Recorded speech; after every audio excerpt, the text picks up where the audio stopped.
isang sambayanan na nagbigay na dito po sa may ibang version. Pero yung version na yun, yung 10 na kaligid ay binigyan niya na tag-iisang libo na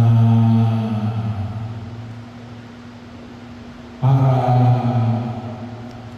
pag-ibayuin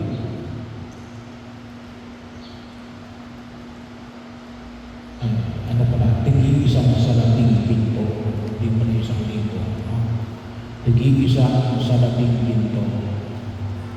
So bahagi yun, 1 gold coin ang binigay niya sa 10 ito.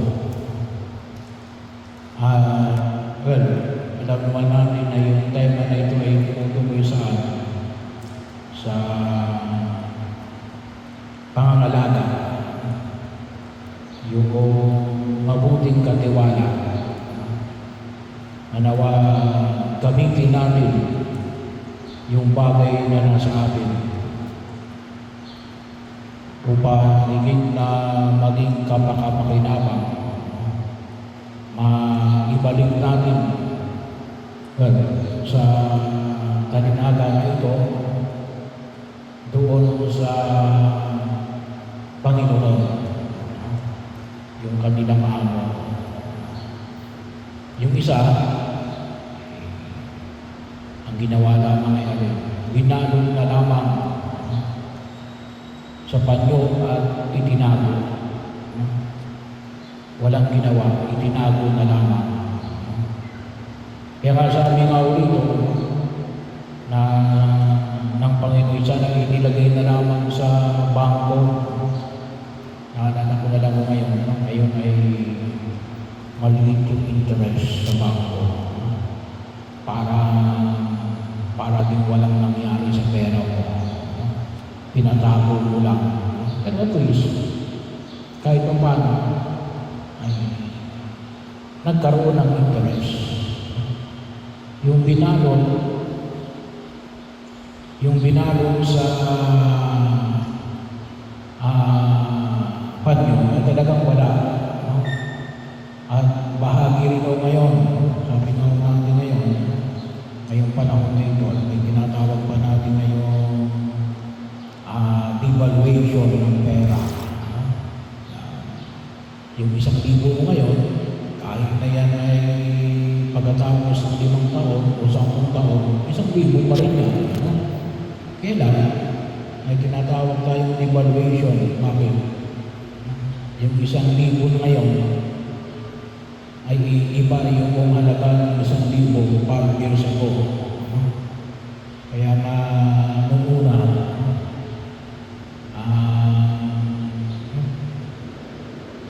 25 lang ata nung una yung baon. Ngayon, pinakakaunting baon na yun ay 20. Kasi may devaluation. Tawag na natin. Pero ang pinakapunto ay alin na pangangalaga. Pag-ibayuhin natin.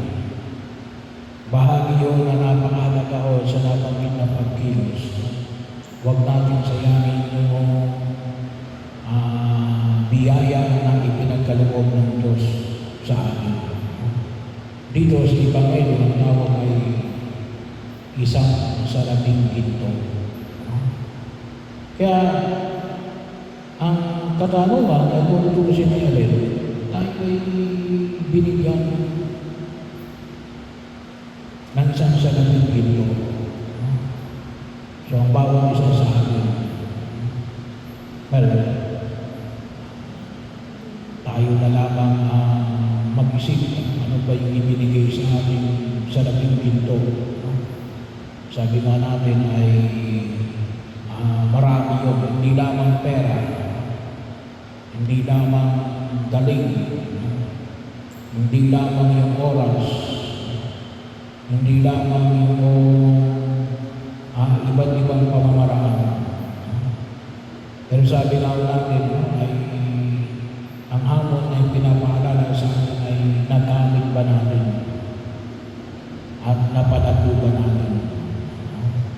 Kung hindi man lang natin napalago, at least nakatulong ba sa atin para makasurvive sa daigdig na ating ginagalawan. Yun nawa ay huwag natin kalimutan. Sabagat, sabi nga namin, may mga pagkakataon na ipinagkaloob sa atin, itinagulang natin, kaya ang nangyari, nasayang. Unknowingly, nawalan tayo. Kasi bakit hindi natin ginamit eh? Samantalang kung ginamit natin yun, ay di maaari siya na napakinabangan natin. Napakinabangan natin. At sa anigid na magsisimula yun, doon sa gratitude, pagpapasalamat na pinagkalooban tayo. Kasi itong huling alipin, ang pagkaunawa niya alin, pinagkalooban siya ng alin, ng trabaho. Hindi niya nakita na alin, pinagkalooban siya ng alin, oportunidad. Pagkakataon na lumago, ang kanyang nasa isip niya alin, yung ibinigay sa kanya alin, parusa. Parusa.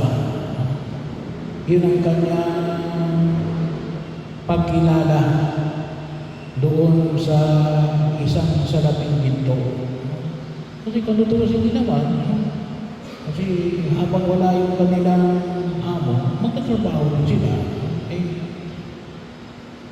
Yun ang pinakatrabaho nila. Kasi hindi nila mapagilingkuran yung kanilang amo kasi wala doon.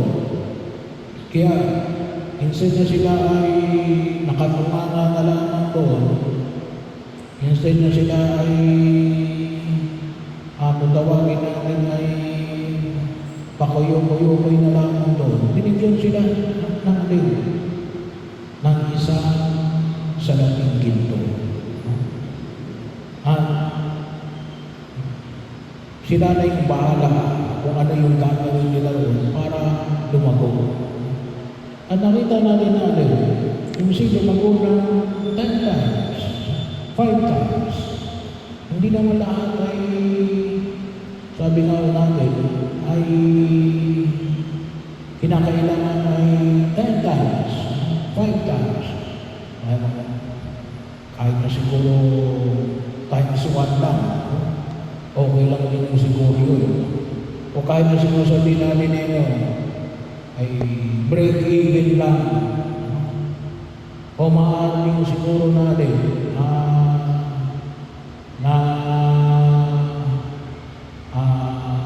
paano halimbawa yung kasi di ba ayaw galawin sabagat natatakot sila na baka pag ginalaw nila. Pero hindi yun ang kinatakot ng alipin eh.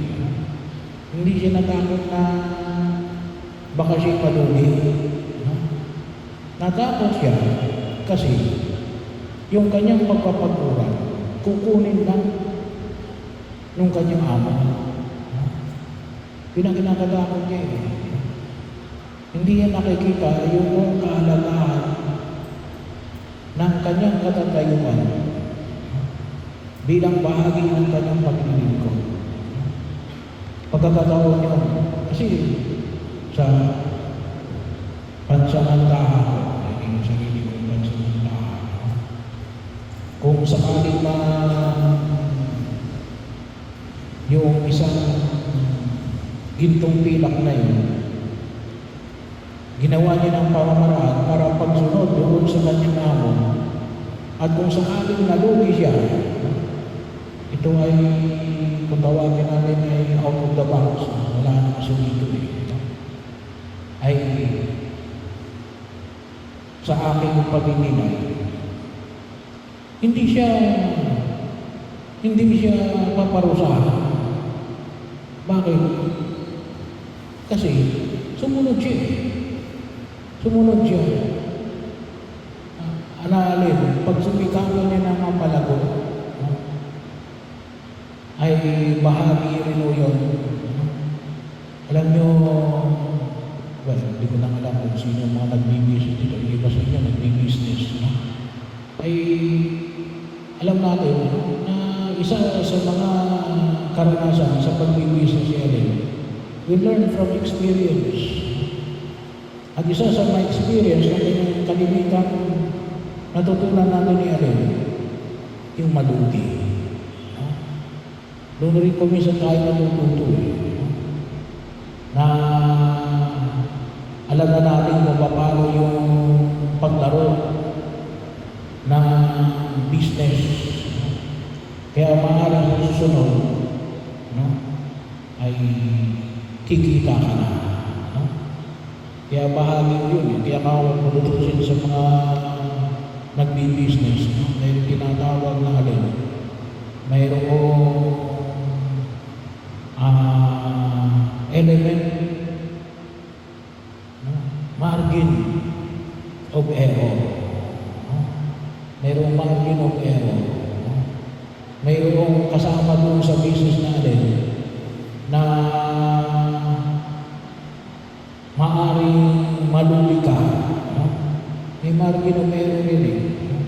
Hindi automatic yan. May percentage yan na may masasayang, may masisira, no? May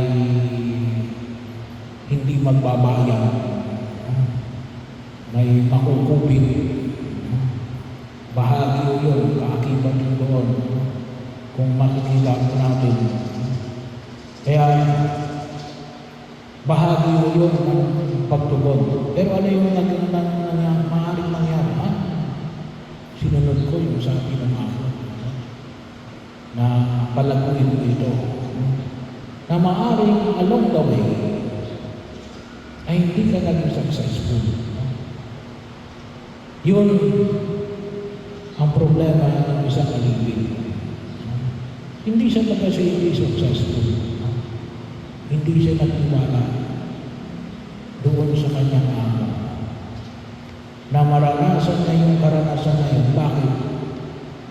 Kasi ayaw niya na yung pagod niya pakinabangan ng kanyang amo. Pero kung itusin, hindi lang ng kanyang amo ang nagkinabang doon. Siya rin. Kaya bahagi ko yung nasa naway maging aral din mo sa